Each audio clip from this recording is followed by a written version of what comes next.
சிறப்பு விருந்தினர்களோடு நம்முடைய காங்கிரஸ் கட்சியிலிருந்து திரு ஹிதாயத்துல்லா மூத்த தலைவர் அவரின் நிகழ்ச்சிக்கு வரவேற்கிறேன். ஒட்டுமொத்தமா சட்டம் ஒழுங்கு சரியில்லை அப்படின்றதுக்கு இந்த பாயிண்ட்டை முன்வைக்கிறாங்க. இந்த நிகழ்வை எதிர்கட்சிகள் போராடுறாங்க. அது அரசியலாக பார்க்கப்பட்டாலும் கூட சாமானியர்களுக்கு இது எப்படி தெரியும்? முதல்ல பல பேர் அறியாத ஒரு விஷயம், அண்ணா பல்கலைக்கழகத்துக்கு வேந்தர் யாரு, துணை வேந்தர் யாரு, அதை நியமிச்சது யாரு? அரசு அல்ல. முதல்ல நியமிக்காமல் 2 வருஷம் கடந்தது யார்? ஒரு நிமிஷம் சொல்லி முடிச்சுக்கிறேன். திரு சித்தனன் அழகா சொன்னார் ஒரு விஷயத்தை. இந்த போட்டோ வந்து எந்த தலைவர்களோட யார் வந்தாலும் எடுத்துட்டு போயிடலாம், உண்மை. அப்ப சாதாரண நபர்கள் என்பது வேறு. ஆனா எம்பியா இருந்து எம்எல்ஏ இருந்து குற்றம் சாட்டப்பட்டவர்கள், அவர்களுக்கு ஆதரவு கொடுக்கறது யாரு? இப்ப காவல்துறையில் இருக்கக்கூடிய ஒரு பெண்ணை கற்பழிச்சான்னு ஒரு சாதாரண சொல்லப்பட்டதுன்றாரு. இந்த பாருங்க, நான் ஒரு ஆதாரம் சொல்றேன். கடலூர் மாவட்டம் காட்டுமன்னார் கோவிலை சேர்ந்த பெண் காவலருக்கு பாலியல் தொல்லை கொடுத்த கடலூர் மாவட்ட பாஜக ஓபிசி அணி விஜயகுமார். எதுக்கு சொல்ல வர்றேன்னு சொன்னா, ஒரு பெரிய தலைவர்கள், எம்எல்ஏக்கள், எம்பிக்கள் பாலியலில் ஈடுபடுறாங்க. நம்பர் 1. ஒரு நூற்றுக்கணக்கான பெண்களை பாலியல் துன்புறுத்தல் பண்ண ஒருத்தர் கர்நாடகத்தில் எம்பியா நிற்கிறாரு. சீட்டு கொடுக்கறது கூட்டணி பாஜக.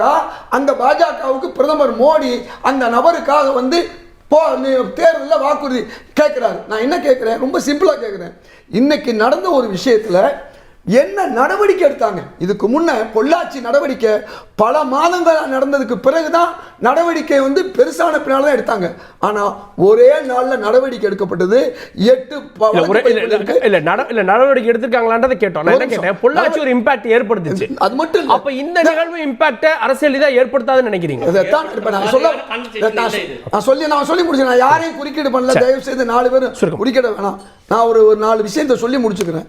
அப்ப இன்றைய நிலையை பொறுத்தவரை எவ்வளவு போட்டோ எடுத்திருக்காங்க. ஆருத்ரா கோல்டு வழக்கு, பெரிய தலைவர்கள்லாம் அது சம்பந்தப்பட்டவங்களோட இருக்காங்க. எதுக்கு சொல்ல வரேன், அப்ப நீங்க மிகப்பெரிய பொறுப்பு கொடுக்குற ஆளுங்க, எம்பி எம்எல்ஏ ஒண்ணும் இல்லைங்க. பில்கிஸ் பானு வழக்கு உங்களுக்கு நல்லா தெரியும். அந்த குற்றவாளிகளை ஆராய்ச்சி எடுத்து கூப்பிடுறது யாரு? சரி, உங்களுக்கு காஷ்மீர்ல ஒரு இளம் பெண் ஆலயத்துக்குள்ள வச்சு பல நாள் கற்பழிக்கப்பட்ட அந்த பெண், அந்த குழந்தைக்கு, அது குழந்தை சிறுமி, என்ன நடந்துச்சு? பாஜக மந்திரி எம்எல்ஏக்கெல்லாம் போய் ஆதரவு கொடுத்து நிற்கிறாங்க. இதைத்தான் நான் சொல்றேன். நீ யாரோ சொல்லப்பட்டது, யாரோ கூடப்பட்டது என்று சொல்லக்கூடிய நிலையில இல்லாம போட்டோ எடுத்ததெல்லாம் ஒரு பக்கம். இன்னைக்கு பிரச்சனை என்ன? இதே இன்னைக்கு போராட்டம் நடந்தது. ஒரு போட்டோ நீங்க பாத்தீங்களா வீடியோல? அதிமுக சகோதரிகளுக்கு பின்னால ஒரு அதிமுக நிர்வாகி பாலியல் சீண்டல் பண்ணிட்டு வர்றாரு. எப்ப? இன்னைக்கு வழக்கு இந்த போட்டோ வந்திருக்கு பாருங்க. ஏதோ வரத வச்சு நம்ம பேச கூடாது சார். அதற்கு எப்படி வேணா சித்தரிக்க முடியும். அப்படியே பிரச்சனை தான் அவங்களே சொல்லிருப்பாங்க. பாஜகவுல ஒரு எம்பி, அந்த எக்ஸ் எம்பியை கூட்டத்தில், பொது கூட்டத்தில் பாஜக தலைவர் ஒருவர் பாலியல் சீண்டல் பண்ணது பார்க்கலையா? நான் என்ன கேட்கிறேன், இன்னைக்கு இந்தியாவில் அதிகமாக பாலியல் சீண்டலில் ஈடுபட்டது யாரு? எத்தனை எம்பி எம்எல்ஏக்கள்? நான் சாதாரண யாரோ ஒருத்தரை சொல்லல. இவர் மேல 2014 இருந்து வழக்கு இருக்கு. அதிமுக ஆட்சியும் பிஜேபி ஆட்சியும் தான் இருந்துச்சு. அப்ப இவரை ஒழுங்கா சரி பண்ணியிருந்தா இந்த இத்தனை வழக்குகள் அவர் உள்ள போட்டிருந்தா இது நடந்திருக்குமா? அதனால ஏதோ ஒரு போட்டோவை காமிச்சு அது துணை முதல்வர் போட்டோ, எம்எல்ஏ போட்டோ, மந்திரி போட்டோன்னு காமிக்கிறத விட அவர் யார்? அவர் சாதாரண ஆளு. ஆனா குற்றம் செய்யக்கூடிய எம்எல்ஏ எம்பி பாஜகவிலும் அதிமுகவிலும் இருக்கிறார் என்று சொல்லும் போது இதை யார் பேசுவது? சரி, கேட்போம். அண்ணாமலை இங்க நியாயம் கிடைக்காது, அதனால நான் நானே இதுக்கெல்லாம் நான் பதில் சொல்ல வேண்டியிருக்கிறேன், நான் சாட்டையில் அடிச்சுக்கிறேன். இன்னும் சொல்லணும்னா இந்த ஆட்சி போற வரைக்கும் கால் நினைய மாட்டேன் அப்படின்ற இந்த ஆண்டு இறுதியினுடைய ஒரு காமெடி, பாஜக தலைவர் அண்ணாமலையுடைய காமெடி. ஒரு காவல்துறையில் இருந்து வந்த ஒரு கட்சி தலைவர் என்ன செஞ்சிருக்கணும், இதில் என்னென்ன வகையில் இந்த குற்றவாளிக்கு தண்டனை பெற்றுக் கொடுக்கணுங்கிறது அதை பற்றி சொல்லியிருக்கணும். என்னென்ன செக்ஷன் சொல்லியிருக்கணும். இன்னும் இவரை குண்டர் சட்டத்தில் போடணுங்கிறத சொல்லியிருக்கலாம். அதை விட்டுட்டு இன்றைக்கு இது போன்ற ஒரு காமெடித்தனமான வேலையை செய்வது தவறு. இதில் நீங்கள் யோசிச்சு பாருங்க. தம்பி சூர்யா சொல்கிறாரு, சிண்டிகேட் மெம்பருக்கு நிறைய பேர் இருப்பாங்க. உதயநிதி இருந்தார், அவர் வரல போலேங்கிறாரு. நான் கேட்குற கேள்வி, இன்னைக்கு அண்ணா பல்கலைக்கழகத்துக்கு நேரடி தொடர்பு உள்ளவர் வேந்தர். யாரு? ஆளுநர். இதுவரை வாய் திறக்கல. இந்த அரசு இவ்வளவு நடவடிக்கை எடுத்திருக்கு. அதே மாதிரி துணைவேந்தர் நியமிச்சதும் வேந்தர் தான். அப்ப ஒரு வளாகத்துக்குள்ள யார் தலைவர்? யோசிச்சு பாருங்க.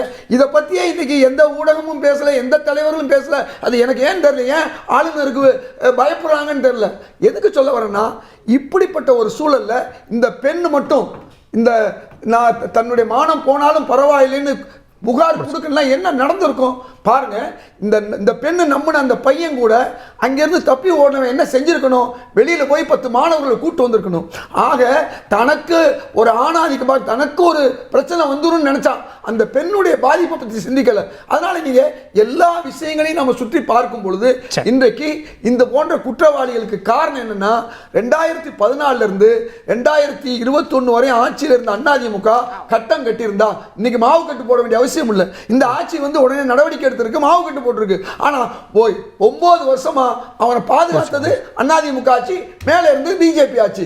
இப்படிப்பட்ட தவறு, ஏன்னா பிஜேபிக்கு அங்கே தலைவர்களே தப்பு செய்யறாங்க. நீங்க உங்களுக்கு தெரியுமா, யுவ மோர்ச்சா தலைவர் யோகி ஆதித்யநாத் வேண்டியவர், அவர் மேல பல பாலியல் குற்றச்சாட்டு இருக்கு, இன்னைக்கு வரை நடவடிக்கை எடுக்கல.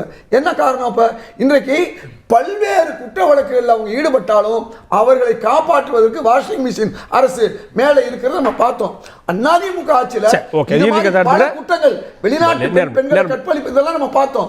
ஆனா என்ன நடந்துச்சு? ஒரு தீர்வு எப்ப கிடைக்கும், தண்டனை எப்ப கிடைக்கும்? தூத்துக்குடி துப்பாக்கி சூடுவே நான் தொலைக்காட்சியில தான் பார்த்தேன்னு சொல்லக்கூடிய முதல்வர் இந்த கால வேலை